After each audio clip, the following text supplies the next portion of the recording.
So the process to become a nurse in the US can seem complicated, but we are here to help each step of the way. So as you can see, the first step is to have your nursing qualifications in the country where you live. And then we go to step 2, where we can help you convert that to an American license. This involves passing the NCLEX exam. That is the nursing exam that all nurses in the US have to take. You will also then have to take an English proficiency exam. We recommend, for example, the Pearson English exam. So I'd like to emphasize that we suggest passing the NCLEX early on.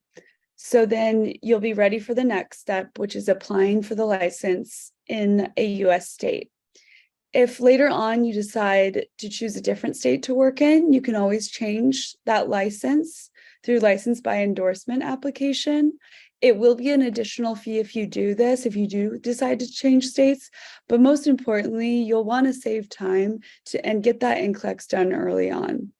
And you also only have to take the NCLEX once. So once you've passed it, you've passed it.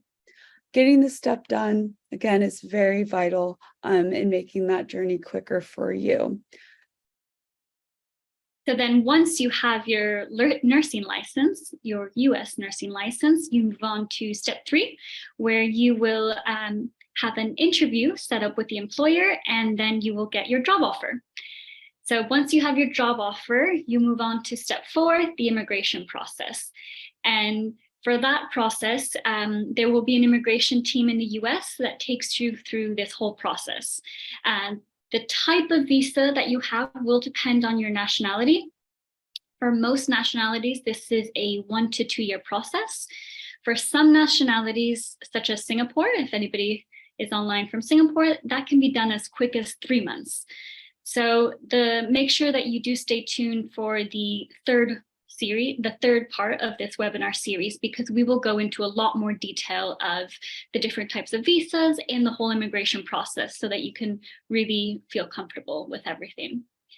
And then once that is done, you move on to step 5, which is to have your visa approved and move to the US.